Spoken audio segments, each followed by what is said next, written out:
Jonás fue un profeta maravilloso. Jonás era contemporáneo en profecía con el profeta Amós. Jonás vivió un tiempo de bonanza. El profeta Amós era un profeta más de juicio. El profeta Amós era un profeta más de, a través del juicio, a través de la profecía que traía alguna catástrofe o alguna situación difícil, la gente se arrepentía. Pero Jonás fue un profeta distinto, fue un profeta de bendición, un profeta que siempre llevaba palabra de Dios de bendición para el pueblo de Israel. Incluso en la cúspide de los profetas, Jonás es uno de los profetas más amado y querido por el pueblo de Israel. ¿Por qué? Porque durante 40 años Jonás estuvo en un tiempo que no hubo guerra en Israel. Pero la última guerra que se suscitó fue aquella guerra donde Israel del norte cayó en las manos de unos llamados los asirios, ¿verdad? Y entonces, pero la pregunta es, si Jonás era un profeta amado, si Jonás era un profeta que Dios amaba, ¿por qué Jonás está huyendo de la presencia del Señor? Leímos hace un momento los primeros 3 versos. Dice la palabra, la orden del Señor en el versículo 2 de Jonás capítulo 1 dice: levántate y ve a Nínive. Pero el versículo 3 dice: y Jonás se levantó ¿para qué? Para ir a Nínive, no, para huir de la presencia de Jehová a Tarsis. Y descendió a Jope, hay una nave que partía para Tarsis, pagando su pasaje, entró en ella para irse con ellos a Tarsis, que dice, lejos de la presencia de Jehová. Pero entonces la pregunta que tenemos que hacernos hoy, inicialmente, es: ¿por qué Jonás huye? Si era un profeta amado por Dios, si era uno de los mejores profetas del momento, ¿por qué huye Jonás? ¿Será por miedo a la muerte? Para nada. Encontramos en los siguientes versículos que él decía: mátenme. Incluso le dijo al Señor: mátame. No le tenía miedo a la muerte. ¿Será porque se había vuelto loco? Para nada. Era un hombre que conocía al Señor. ¿Será porque tenía una mala relación con Dios? Si leemos el versículo 9 de Jonás 1, mira lo que dice. Versículo 9 de Jonás 1 dice: y él le respondió: soy hebreo y temo a Jehová, Dios de los cielos, que hizo el mar y la tierra. Jonás no estaba huyendo porque tenía una mala relación con el Señor. No, Jonás estaba huyendo porque tristemente el corazón de Jonás estaba lleno de prejuicios. Tristemente el corazón de Jonás estaba lleno de cosas que no le agradan al Señor. Jonás estaba huyendo porque literalmente en su corazón tenía rencor contra los ninivitas. Pero entonces ahora tenemos que pensar quiénes eran los ninivitas. ¿Quiénes eran los ninivitas? Los ninivitas estaban en una región que se llamaba Asiria, y los asirios eran ese pueblo que le encantaba la guerra. Les encantaba hacer guerra.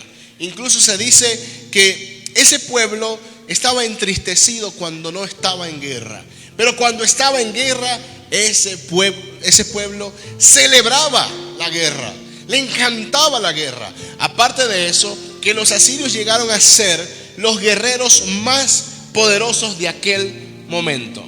Pero también tenemos que saber algo: este mismo pueblo de los asirios, sucedía algo con ellos. Años atrás eran los mismos que habían devorado y quitado a Israel del norte. Jonás sabía esto. Pero ¿qué hacían los asirios? Más o menos, ellos iban a pelear. Después que peleaban y mataban a todos los soldados, ¿saben qué hacían ellos después con la gente que quedaba dentro de la ciudad? Con los niños, con los ancianos, con las mujeres embarazadas, con las mujeres, con los más desvalidos. ¿Sabe qué hacían ellos? Ellos alrededor del pueblo clavaban estacas puntiagudas. Agarraban a las mujeres embarazadas, literalmente le abrían el vientre, le sacaban el niño, lo descuartizaban y luego clavaban a las mujeres en las estacas. Y así a los niños, a los ancianos, a cualquier tipo de persona. Era un pueblo sangriento. Sangriento. Pero el corazón de Jonás conocía. ¿Sabe qué conocía el corazón de Jonás? Al corazón de Dios. Porque Dios le dice: Jonás, anda, ve y pregona contra este pueblo. En pocas palabras, Dios le está diciendo: quiero que vayas a predicar a los ninivitas y que la gracia del Señor sea derramada por ellos. ¿Y qué hizo Jonás? Se fue literalmente en dirección contraria. Israel estaba como en el centro de un mapa. Al norte estaba Nínive y al sur estaba Tarsis. Él se fue en dirección contraria. Yo te quiero decir algo hoy. Dios quiere que tu corazón sea sano. Dios quiere que tu corazón sea sano de todas las heridas que puedan haber en tu corazón. Pero ¿sabe algo? ¿Por qué huye Jonás? Jonás también está huyendo. ¿Sabe de qué? De la piedad del Señor y de la bondad del Señor. Y yo quiero que entiendas lo siguiente. A veces nosotros queremos que Dios perdone a los que nosotros nada más perdonamos. A veces nosotros pensamos que Dios debería salvar exclusivamente a los que nosotros pensamos que deberían ser salvos. A veces nosotros pensamos que el Señor debería derramar su gracia y su misericordia con los que nosotros queremos que se derrame gracia y misericordia. Amados, a veces pensamos que nosotros somos los dueños de la verdad absoluta. Jonás no quería que la gracia del Señor fuera derramada sobre el ejército y sobre el pueblo asirio. No quería. ¿Por qué? Porque había rencor en su corazón.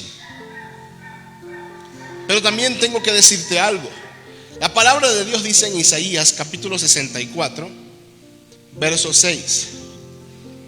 64, 6.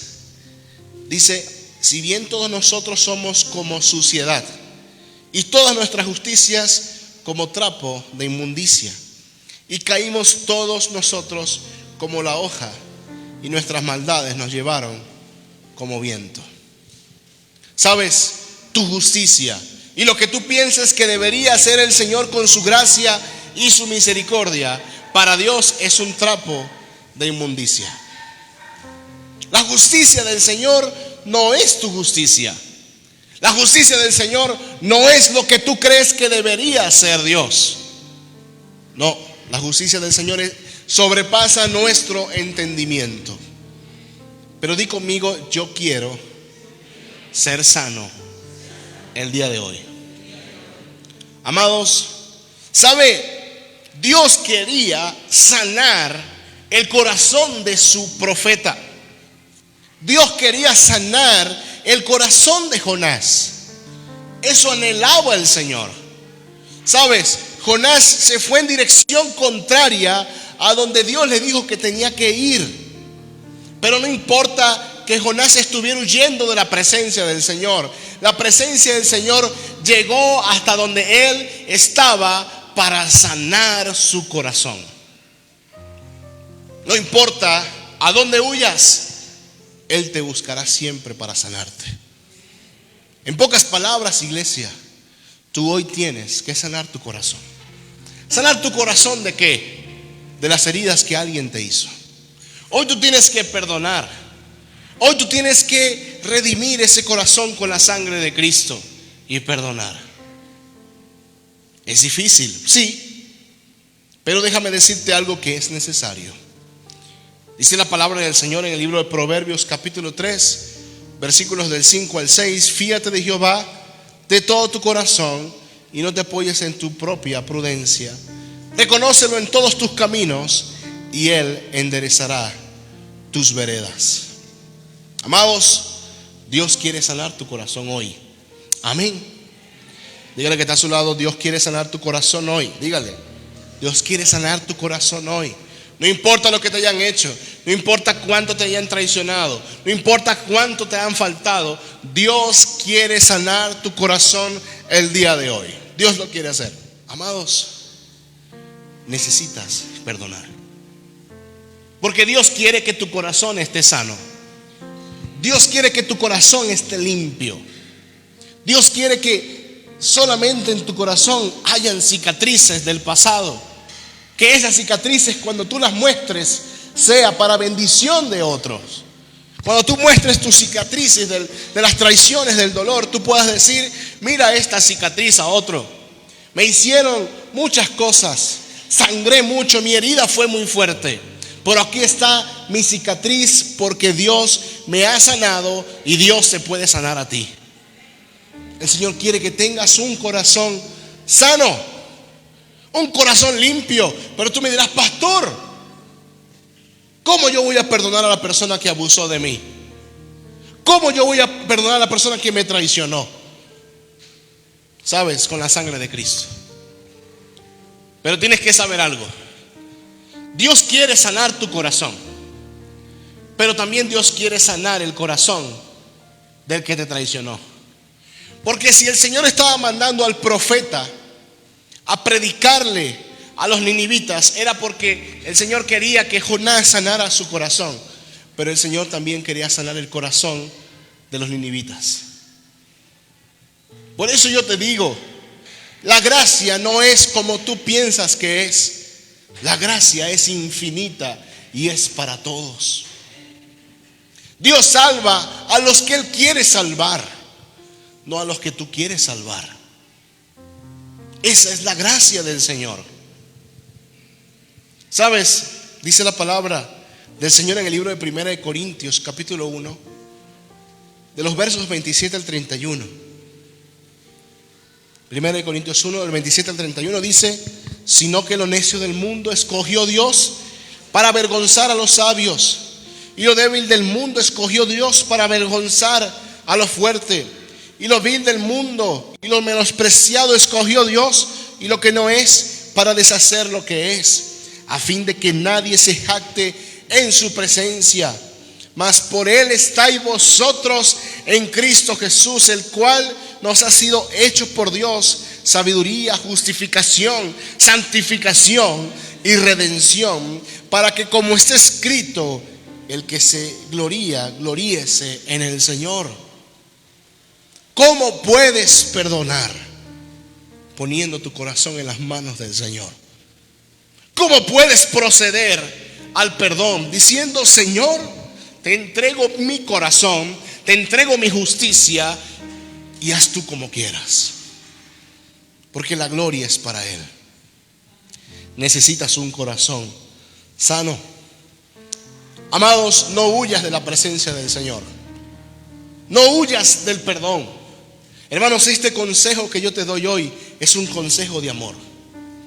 Es un consejo de amor. Yo como tu pastor, yo te pido: perdona. Pero también ese es un consejo que no solamente viene de mi corazón, es un consejo que viene del corazón mismo de Dios para nosotros hoy. ¿Y cuál es el consejo? Perdona. Necesitas hacerlo. Cuando huyes de la presencia del Señor, lo primero que va a venir a tu vida es una tormenta. Una tormenta. Hay dos tipos de tormenta que atravesamos en la vida. Una la provocamos nosotros con nuestra huida de la presencia del Señor cuando no perdonamos. Y la otra es para probar nuestra fe.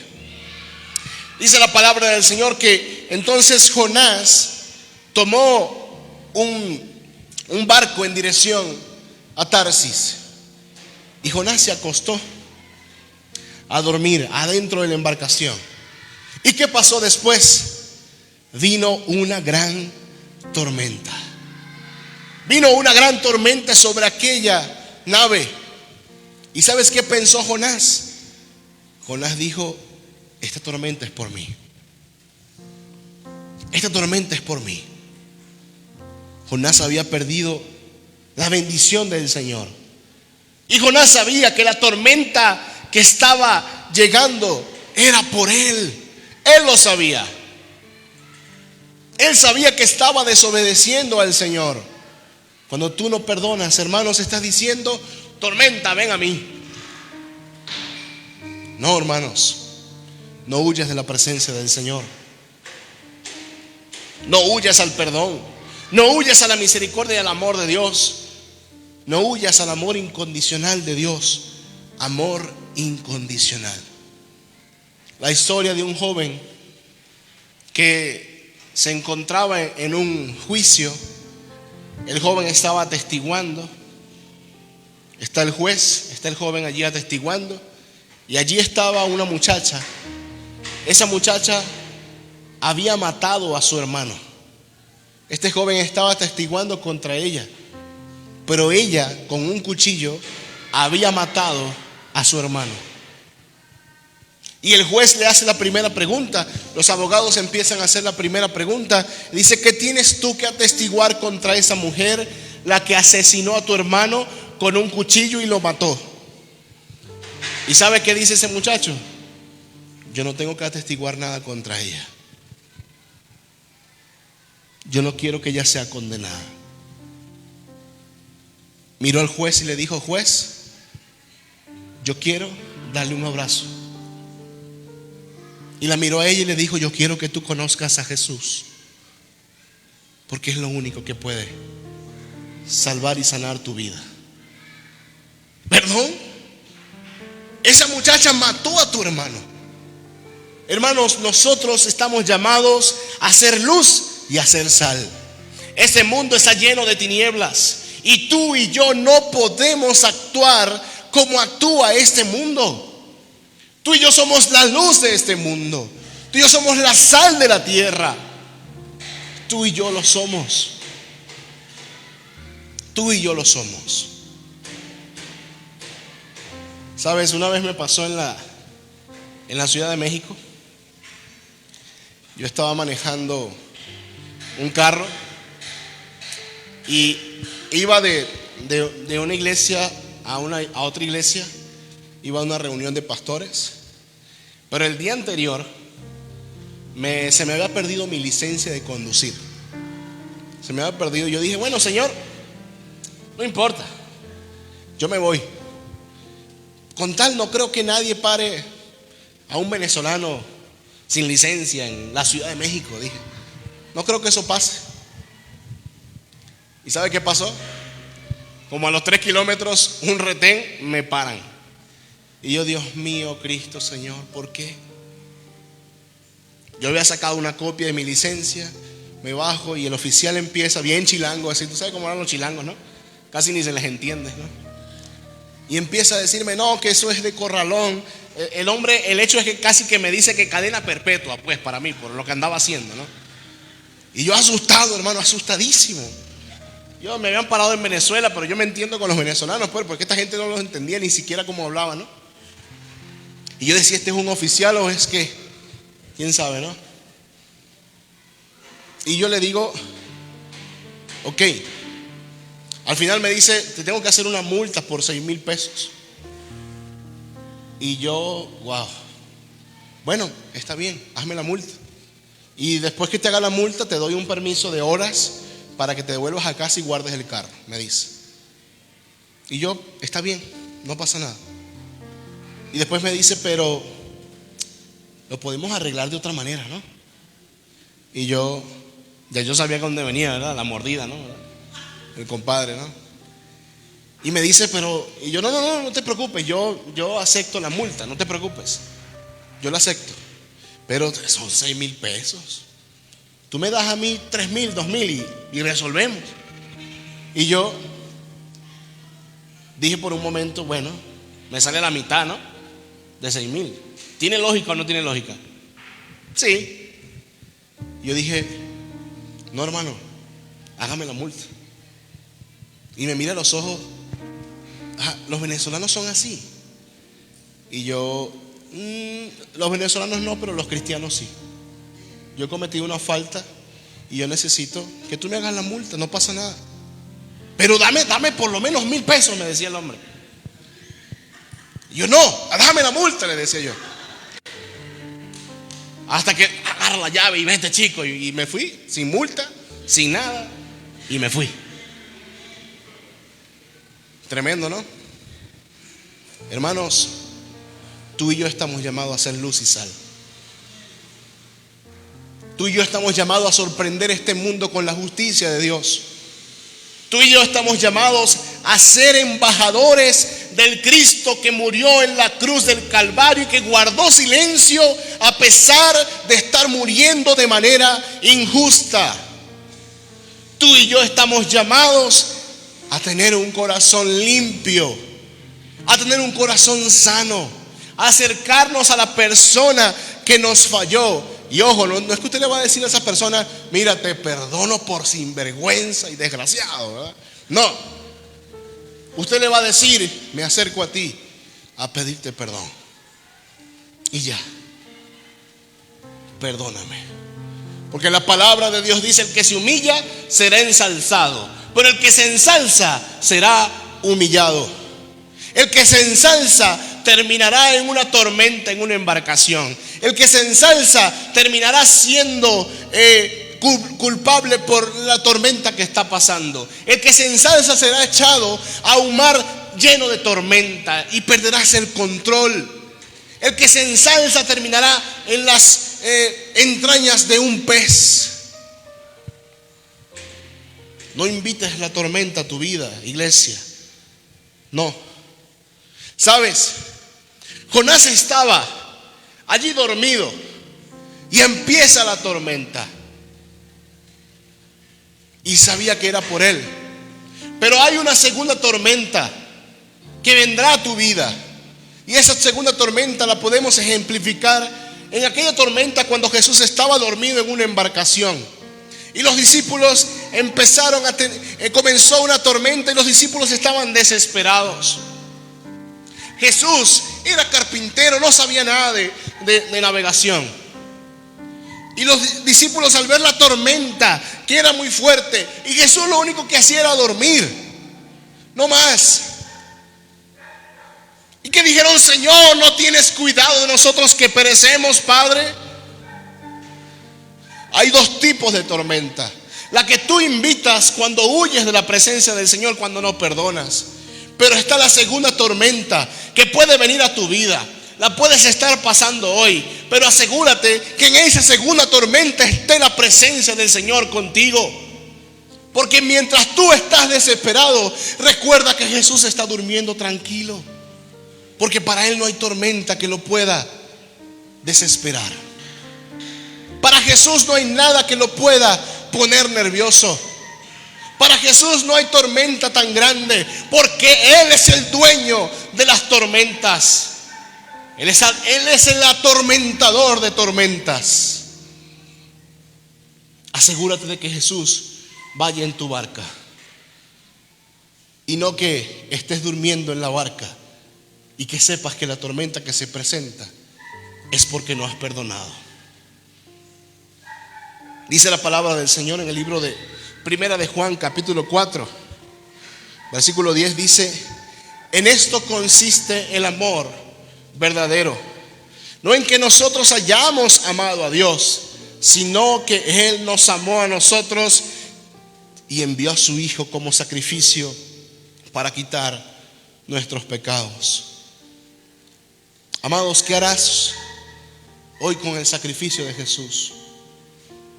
Perdóname lo fuerte de estas palabras, pero cuando tú no perdonas, estás diciendo: no necesito el sacrificio de Jesús en mi corazón. Cuando tú no perdonas, estás diciendo: no me importa el sacrificio de Jesús, no puedo perdonar. Dice el Salmo 36:7, dice: qué precioso es tu amor, oh Dios. Todos los seres humanos encuentran refugio a la sombra de tus alas. Si tú hoy dices: pastor, me es muy difícil, entonces refúgiate en las alas del Señor y actúa bajo la justicia del Señor, que sí es buena, que sí es agradable, que sí es perfecta. Actúa bajo la justicia del Señor. Y quiero que leamos en pantalla el libro de Romanos capítulo 6, versículo 18.